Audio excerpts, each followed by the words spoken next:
Cyclic structure देखने के लिए सबसे पहले हम हमारे ग्लूकोज का जो ओपन चेन स्ट्रक्चर है जो हमने साइकिल के फॉर्म में बनाया था उसी को सबसे पहले लिख लेते हैं।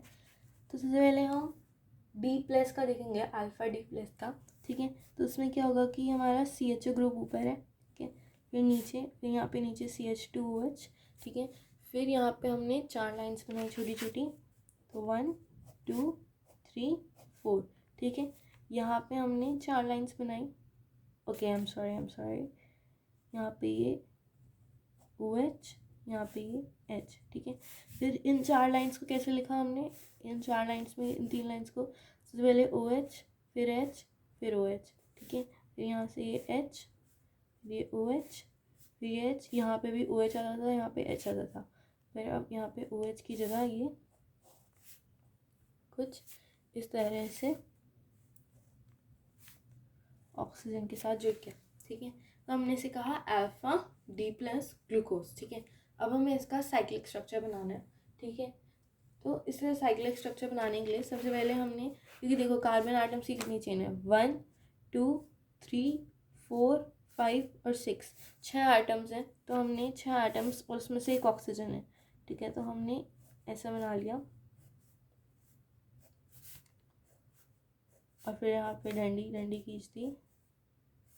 ठीक है, अब देखो जितने भी एलिमेंट्स राइट साइड है ना, ये हमारा कार्बन नंबर 1 है। ठीक है, ये हमारा कार्बन नंबर 1 है। ठीक है, जितने भी एलिमेंट्स राइट साइड है ना उसको यहाँ से हम शुरू करेंगे और राइट साइड वाले एलिमेंट यानी कि OH OH H OH इसको हम नीचे लिखते जाएंगे। ठीक है, क्योंकि देखो हमने ग्लूकोज क्या था, ग्लूकोज में हमने बहुत ज़्यादा राइट को प्रायोरिटी दे दी थी। ठीक है, यहाँ पे ये वाला ऑक्सीजन भी, मतलब ये वाला जो OH होता है वो भी राइट में होता है, D होता है, ये प्लस होता है यानी कि राइट में घुमाता है प्लेन पोलराइज राइट को। ठीक है, और ये अल्फा भी है, जैसे मतलब बहुत राइट हो गया। अब नीचे चलो, राइट जो भी राइट में है वो नीचे चला जाए। ठीक है, इसको पसंद नहीं आता, बोला बहुत राइट हो गया, अब नीचे चले जाओ।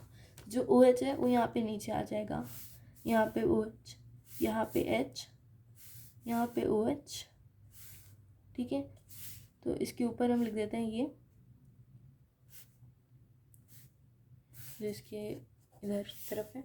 अब ये वाला कार्बन आइटम, इसमें क्या होगा, इसमें ये ऐसे हैं। ठीक है, इसमें अब ये जो है, जो ज़्यादा ऑक्सीडाइज ग्रुप है वो ऊपर आ जाएगा। ठीक है, CH2OH ऐसे तो लो, यहाँ पे ज़्यादा जगह है ना तो बड़ा वाला ग्रुप ऊपर लिख दिया। ठीक है, ये ज़्यादा ऑक्सीडाइज ग्रुप जो होता है वैसे वो ऊपर आता है। ठीक है, यहाँ पे हमने H लिख दिया। ठीक है, नीचे, तो हमारा ये स्ट्रक्चर बन गया। ठीक है, उसी तरह से हम बीटा ग्लूकोज भी बना सकते हैं, बीटा D+ ग्लूकोज। ठीक है, तो ये जो हमारा स्ट्रक्चर है, ठीक है, तो हम बीटा D+ ग्लूकोज का सीधे हम साइक्लिक स्ट्रक्चर बनाते हैं। ठीक है, उसमें भी हमने सेम ही किया और उसमें हमने क्या था, ये वाला कार्बन डिफरेंट था बस। ठीक है, तो इस पहले हम ये लाइंस बना देते हैं। उसमें ये सब कुछ सेम था, बस पहला कार्बन डिफरेंट था, तो पहले कार्बन को उल्टा करके लिख दो, बाकी सब सेम रखो। ठीक है, यहाँ पे ऊपर CH2OH। ठीक है, यहाँ पे H। ठीक है, इसको हमने उल्टा कर दिया, मतलब कि यहाँ पे सबसे पहले हमारा OH नीचे आता था, हमने OH को ऊपर कर दिया इस बार। ठीक है, और H कर दिया। ठीक है, बाकी सब सेम रखा हमने।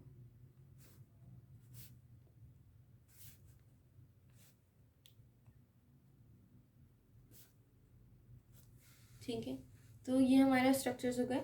ठीक है, अब हम इनकी नेमिंग करने से पहले हम एक और स्ट्रक्चर को देखना पड़ेगा जिसका नाम है पायरान। ठीक है, पायरान क्या है, वो भी बिल्कुल ऐसा है, उसमें भी 6 मॉलिक्यूल्स हैं इस तरह से, और यहाँ पे डबल बॉन्ड होता है। ठीक है,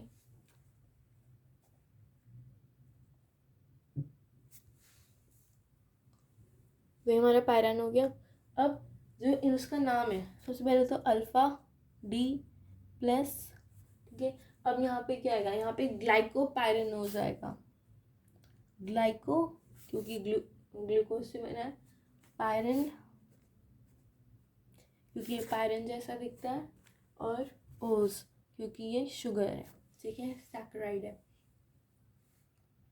उसी तरह से हम हमारा यहाँ पे नाम क्या हो जाएगा, बीटा D+ ग्लाइकोपाइरेनोज। ठीक है, तो नेमिंग आसान है। ठीक है, अब हम आगे बढ़ते हैं फ्रक्टोज से। हमारे यहाँ पे ग्लूकोज ख़त्म हो गया, ठीक है, ये हमारे ग्लूकोज के बारे में था। अब हम फ्रक्टोज पढ़ेंगे, ठीक है। फ्रक्टोज जो है उसे, जो फ्रक्टोज है ना एक्चुअली वो ग्लूकोज से बहुत प्यार करता है, लेकिन ये बात याद रखना, इसको हम आगे देखेंगे, ठीक है। वो हमेशा ग्लूकोज के साथ चिपक चिपक के चलता है। जैसे कि जब हम बना रहे थे, देखिए जब हमने प्रिपरेशन में सबसे पहला प्रिपरेशन मेथड था, उसमें हमने जब सुक्रोज से बनाया था तो ग्लूकोज के साथ फ्रक्टोज मिला था, ठीक है। अच्छा, ठीक है, ठीक। तो हम बात करते हैं फ्रक्टोज की। फ्रक्टोज जो है वो हमारा कीटो हेक्सोज होता है, ठीक है। हमारा ग्लूकोज क्या था, एल्डो हेक्सोज। हमारा फ्रक्टोज क्या है, कीटो हेक्सोज, ठीक है। अच्छा, अब फ्रक्टोज का स्ट्रक्चर देख लेते हैं। अच्छा, अगर वो कीटो हेक्सोज से मतलब उसके अंदर कीटोनिक ग्रुप तो है, ठीक है। हमने इसका स्ट्रक्चर देखा तो इसमें हमने देखो, सबसे पहले हमने यहाँ पे सबसे पहले ऊपर तो CH2OH आएगा, ठीक है। यहाँ पे वहाँ पे CH हो जाता है, यहाँ पे OH आएगा, फिर यहाँ पे C डबल बॉन्ड O आ जाएगा, ठीक है। उसके बाद हमने यहाँ पे एक लाइन बनाई, हमने नीचे सबसे पहले CH2OH लिख दिया, ठीक है।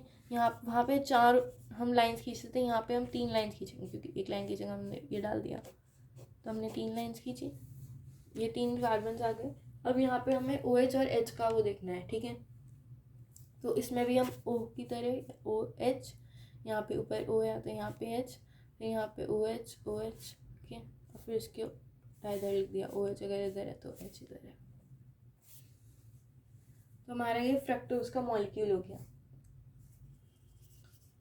अब जो फ्रक्टोज का मॉलिक्यूल है वो हमारा मतलब कि उसको भी हम ऐसे ही नेमिंग करेंगे। एक तो सबसे पहले वो ये यहाँ पे ये D, ठीक है, ये D है, ये भी D है, ये माइनस है और ये फ्रक्टोज है, ठीक है।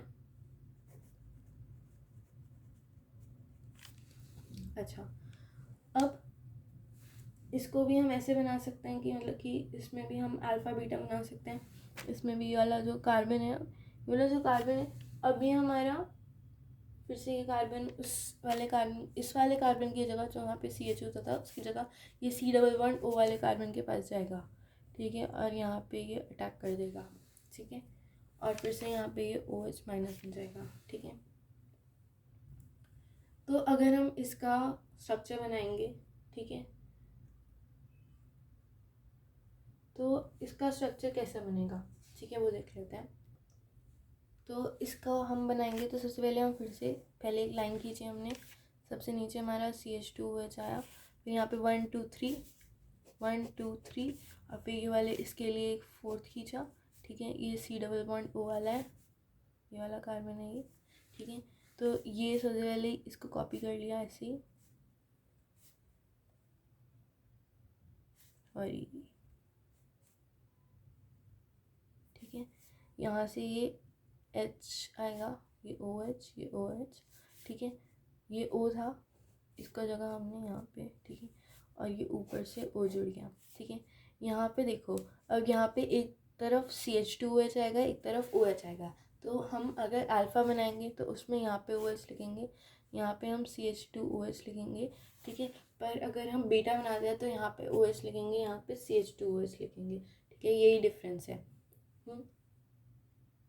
अब इसमें जो है, इसमें नेमिंग कैसे होगी, हमने अल्फ़ा बनाया तो अल्फ़ा, अब क्योंकि ये फ्रक्टोज है, ठीक है, तो फ्रक्टोज को हमने बोल दिया फ्रक्टोज है वो भी हमारा डी, मतलब कि वो भी डी कॉन्फ़िगरेशन, यहाँ पे लास्ट में OH होता है, फिर वो लीवर डेक्स्ट्रो, मतलब कि वो माइनस है, वो लेफ्ट साइड घुमाता है लाइट को, लीवर रोटेटरी, और यहाँ पे फ्रक्टोज, ठीक है। अच्छा, अब इसका बेटा बना लोगे ना अपनी तरफ से, ठीक है। अब हम इसका साइक्लिक स्ट्रक्चर देखते हैं, साइक्लिक रिप्रेजेंटेशन देखते हैं, ठीक है। इसमें अब कार्बन कितने हैं, कार्बन चेन कितनी है, 5 की होगी, मतलब चेन कितनी है, 5 की, 1 1 2 3 4 5, ठीक है। तो और एक ऑक्सीजन है तो हमने 5 की चेन बना ली, ठीक है, और हमने इसे ऐसे लिख दिया, ठीक है। अब इसमें हमने क्या किया, इसमें हमने सबसे पहले जो ऊपर वाला कार्बन था ये 1 होता है, यहाँ वाला कार्बन, ठीक है। इसमें हमने राइट साइड को नीचे लिखा, तो OH हमारा नीचे आ गया, ठीक है। HOH, फिर यहाँ पे देखो, यहाँ पे जो बड़ा ग्रुप है वो ऊपर होता है, तो CH2OH। बाकी यहाँ से देखो फिर से CH2OH बचा, फिर H का उल्टा OH, OH का उल्टा H, यहाँ पे CH2OH के बगल में OH। तो ये हमारा स्ट्रक्चर बना, ठीक है।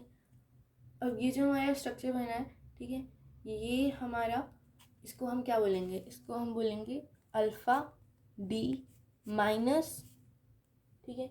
अब ये होता है फ्रक्टोफ्यूरानोस, ठीक है, फ्रक्टोफ्यूरानोस, फ्रक्टोफ्यूरानोस ये होता है। और यहाँ पे जो है फ्यूरान की तरह से होता है, ठीक है। जैसे कि हमारे पास ये, हमारे पास मतलब कि इसका, जैसे कि ये पैरान से हमने यहाँ पे, क्योंकि ये पैरान जैसे दिखता है इसलिए हमने ग्लाइकोपैरान लिखा, ये फ्यूरान जैसा दिखता है इसलिए हमने फ्रक्टोफ्यूरान लिखा, ठीक है। फ्यूरान कैसे दिखता है, ये होता है फ्यूरान, ठीक है। यहाँ पे 5 है। उसी तरह से हम बीटा बना सकते हैं। तो ये बेसिकली हमारा फ्रक्टोज हो गया। फिर हमारा बाकी हम हमारी नेक्स्ट वीडियो में करेंगे।